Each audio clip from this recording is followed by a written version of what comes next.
Good morning, everyone. Hope you are keeping a thorough check on this chapter's videos because it's quite a lengthy one and we are taking quite a long time to complete this chapter.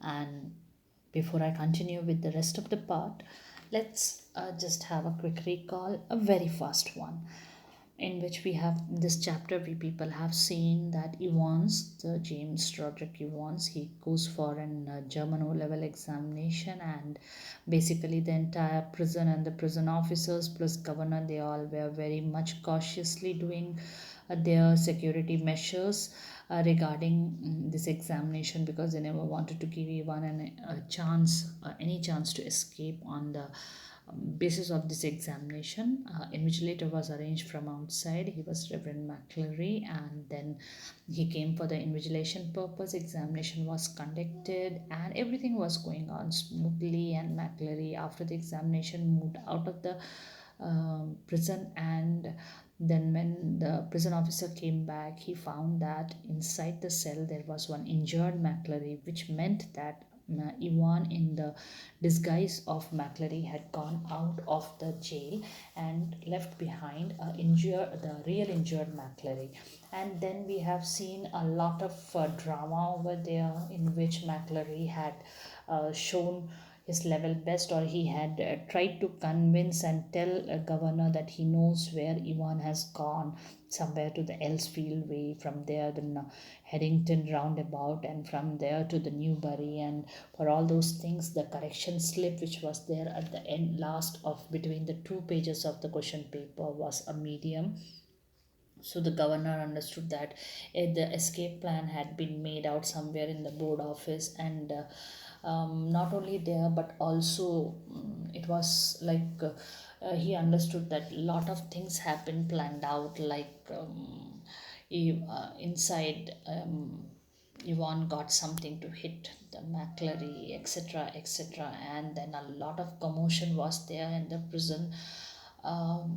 Inspector Carter, he took away McCleary, injured McCleary, so that he can guide him to find out Yvonne, who had ran towards Elsfield Way. And meanwhile, Governor scolds Jackson and Stephen for the negligence, or for the idiotic things that they have done. And then he gets a call from Carter regarding missing of Yvonne, and then he directs them to go to Newbury, and he inquires about the injured McCleary, about whom Carter says that they have left him at the examination department, who have called up the ambulance from the Radcliffe Hospital, and he might be there. And governor calls up over there, and to his utter surprise, there was nobody admitted with the name McCleary, because when the ambulance reached at the Elsfield Way, actually there was no injured fellow over there. There was no sign of any person there, which was like a blow for the governor. And when inquiries were made, it was found that actual McCleary was totally bounded and kept in his own house from morning. So the questions were like, who came to the prison for the invigilation purpose, who went out, and if he was not McCleary, then who was that injured McCleary? And at the end, when the inquiries were made, it was found that Yvonne managed to escape the fourth time from the prison, not as the McCleary who went out of the prison gate escorted by Stephen, but as injured McCleary sitting down in Superintendent Carter's vehicle. He moved out from there. So by the evening time, it was widespread in the entire prison what has actually happened. This is what we have done in the previous videos, and now let's continue. The fish and chips were delicious, and after a gentle stroll around the center of Chipping Norton, Evans decided to return to the hotel and have an early night. A smart new hat concealed the wreckage of his closely cropped hair, and he kept it on as he walked up to the reception desk of the Golden Lion. It would take a good while for his hair to regain its former glories, but what the hell did that matter? He was out again, wasn't he? A bit of bad luck that when Jackson had pitched his scissors for it had meant a long and tricky operation with his only razor blade the previous night. Ah, but he had his good luck too. Just think, if Jackson had made him take his bobble hat off, you, that really had been a close call. Still, old Jackson wasn't such a bad fellow. Okay, now the free bird Yvonne, where he is. He is somewhere in Chipping Norton, and he was enjoying his food of fish and chips, and then he was strolling outside, means after food walk, and then he returned to the hotel where he was staying. That was hotel's name was Golden Lion, and he had purchased a new hat to cover the wreckage means the, you can say the uh, the reason why he had tried to use the hat was the रकेज को हिंदी में हम क्या बोलते हैं, नुकसान हुआ या destruction जो हुआ, हियर नुकसान in the sense that because he has cropped his hair not with the help of a scissor, because scissor was already taken by Jackson, so he had used the razor, so it was not properly cut off. So here and there the hair was looking like very odd, because it was cut down very badly, no proper way, it was not cut down by a proper trained barber or someone. So he had just used his razor blade to cut off the hairs. So that wreckage, the kind of loss that has taken place because of the cutting and not cutting it properly, that he was hiding out front with the help of a hat. And then he thought that, oh, his beautiful long hairs, but then he didn't worry, he was already out, that was much more important, and hair is hair, it'll grow up. And he was really, he said that it was my good luck that Jackson, if he had asked him to remove that wobbly hat, you remember, I told you that each and every thing is very important over here. That hat which he was wearing, very filthy one, dirty one, Jackson asked him to remove, and what he said that, it's a lucky charm, please don't take it away with my examination there and all those things. And Jackson, he melted down and he let him keep the hat.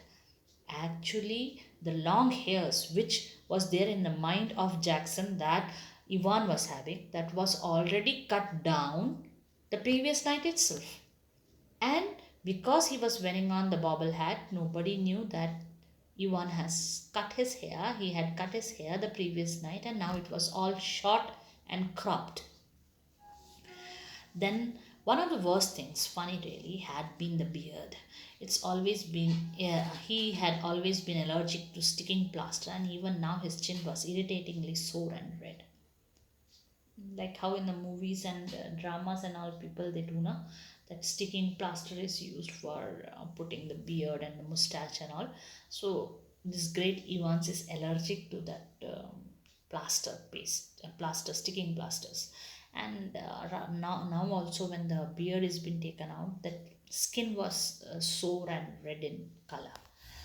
Then further, the receptionist wasn't the same girl who had booked him in, but the change was definitely for the better. As he collected his key, he gave her his best smile, told her he wouldn't be bothering with breakfast, ordered the Daily Express, and asked for an early morning call at 6:45 a.m. Tomorrow was going to be another busy day. Okay, he reached at the entrance of the hotel, the reception, and the receptionist who was sitting down over there, she was not that same girl who was sitting down there when he left the hotel. But then he thought that, oh, it's for better because she seems to be much more better than the previous one. He collected his key. He said to the girl that I might not need the breakfast, but I want you to wake me up by 6:45, and I need the a newspaper, Daily Express. The next day was supposed to be a busy day for him. Okay, now he whistled softly to himself as he walked up the broad stairs. He had sort of liked the idea of being dressed up as a minister, dog collar and everything. Yes, it had been a jolly good idea for McCleary to wear two black friends, two collars, but the top collar, phew, it had kept on slipping off the back stud, and there had been that one panicky moment when McCleary had only just got his hand up to his neck in time to stop the collars springing apart before Stephen's. Ah, They got that little problem worked out all right, although a pen stuck in the mouth whenever the evil eye had appeared at the peephole. Easy, but all that fiddling about under the blanket with the black front and the stud at the back of the collar, that had been far more difficult than they had ever bargained for. Everything else had gone beautifully smoothly though. In the car, he had found everything they had promised him: soap and water, clothes, the map. Yes, the map, of course, the Ordnance Survey map of Oxfordshire. He had got some good friends, some very clever friends. Christ, ah. When someone like Yvonne does something like escaping, it's a proud moment for them, and they love recollecting how they have done it. Um, kind of, you can say, the reward for them, kind of patting themselves that, oh, what a great work I have done, what a great achievement of mine. So while he was climbing up the stairs, he was whistling and recollecting all those things. He started thinking that how he admired that he will escape out of the jail as a minister with the dog collar and all. You remember I told you about the dog collar, that white color, one small strip is there between the two open part of the neck collar and that of the black front, means the coat, that the suit that they are wearing on. So just imagine, you remember when McCleary went out, Stephen felt that he has suddenly become slim. मतलब दुबला दिख रहा है वो.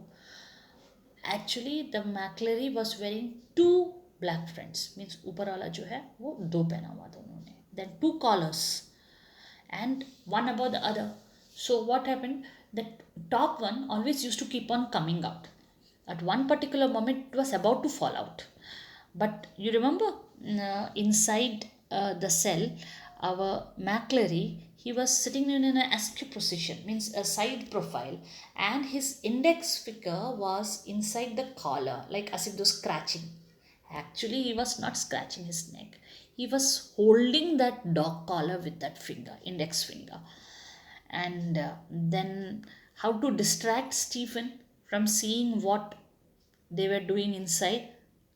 You, if you remember, I told you that it's a human nature that if they see one particular scene, and if we keep on showing that same thing to them, somewhere it is imprinted, and a kind of a not hallucination, but it's something like that image get fixed in the eyes. So here also Stephen, that same image. Which image?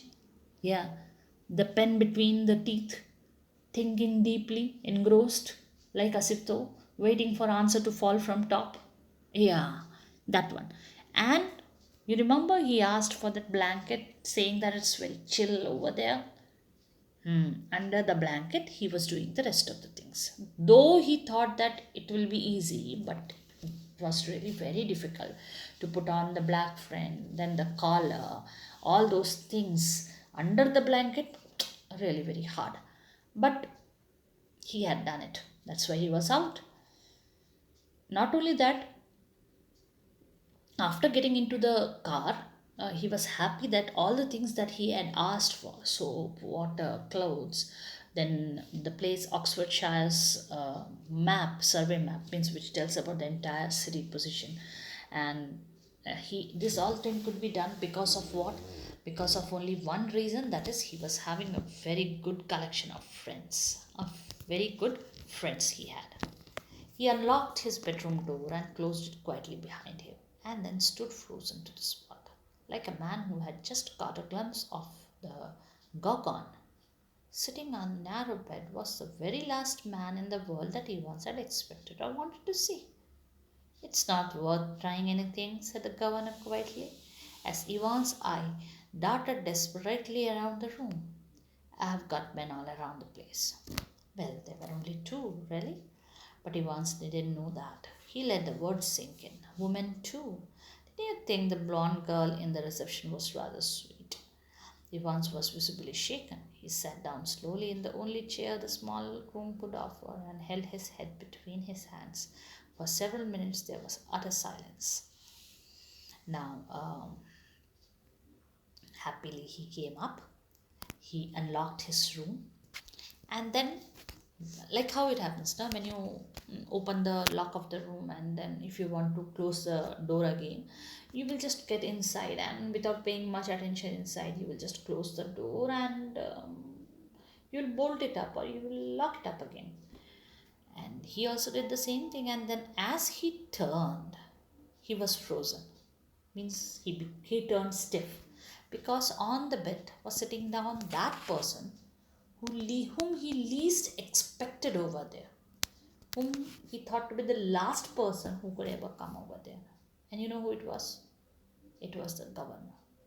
And he looked at the governor like he had looked at the Gorgon. Gorgon is a devil with monster with two heads.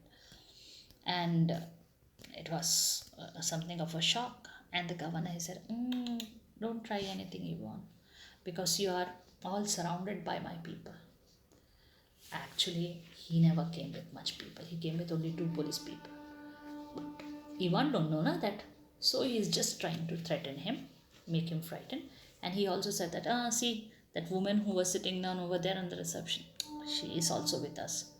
Otherwise, why she will be so extra sweet with you? Now Ivan was really in trouble.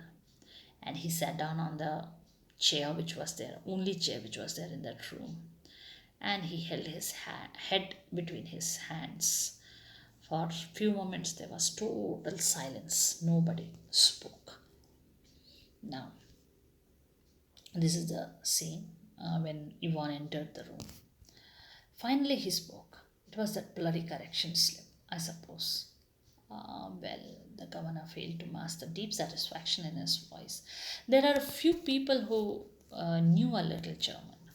Slowly, very slowly, Ivan's relaxed. He was beaten and he knew it. He sat up at last and managed to smile ruefully. It wasn't really a mistake. You see, we hadn't been able to fix up any hotel, but we could have worked that some other way. The really important thing was for the phone to ring just before the exam finished, to get everyone out of the way for a couple of minutes. So we had to know exactly when the exam started, didn't we?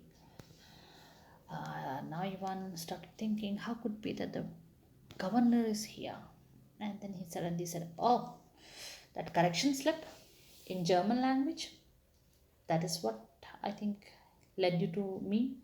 Then governor, like someone has done a great achievement, so he could not hide that feeling of his, and he said, yeah, some people do know German language.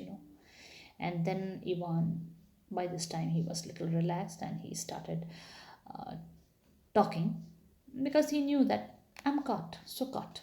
So he said that actually it was not a mistake. The thing was that when we planned out all the things, we were not able to fix a hotel. And not only that, it was very important for us to know that what time the exam have started, so that the phone would ring just before the exam finished. Now did you get? When the governor didn't speak to Stephen at 11:22, who spoke to Stephen?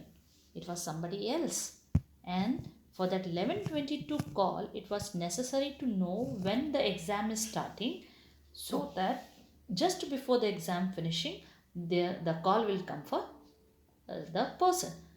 And that was necessary for Stephen to move away from that place, so that Ivan could do the arrangements inside the cell regarding his get-up.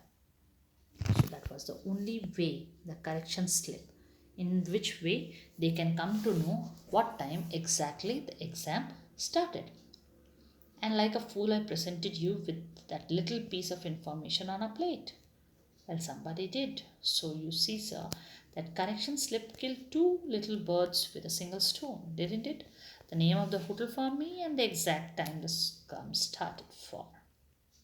Huh? And governor said that, हाँ, yeah, sure.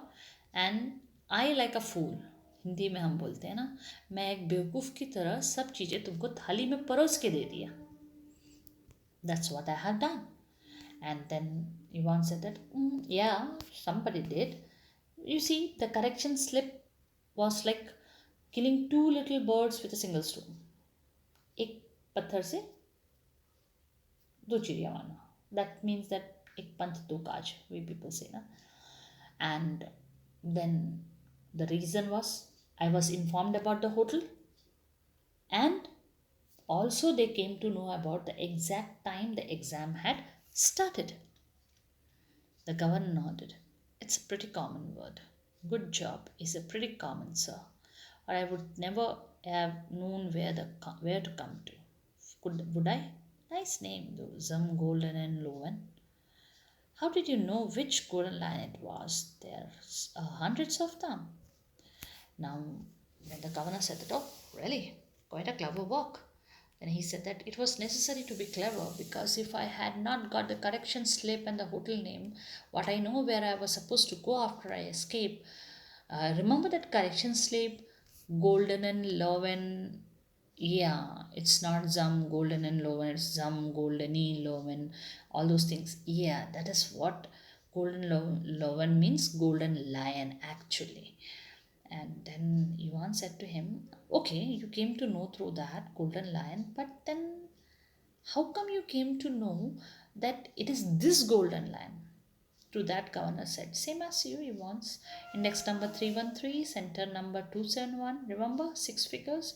And if you take an ordnance survey map for Oxfordshire, you find that the figure reference 313 oblique 271 lands you bang in the middle of Chipping Norton. Yeah, right. We had hoped you would run off to Newbury. We did. Well, that's something, I suppose. Now, he said that how come you came exactly to that hotel where I am? He said that's very simple. You remember in the beginning of the chapter when we people have seen that the examination started, our McClary asked him to fill some index numbers, top right hand corner, left side on the top, your number is, and all those things. Actually, it was not that. It was hidden code, which was actually the point. If you will find out like how latitude and longitude we people tell now to find out the location, that same way the location of this golden lion in the map could be found out with the help of those 6 digits numbers. And governor also did the same thing, and he understood that it is the golden lion situated in the Tropic Norton.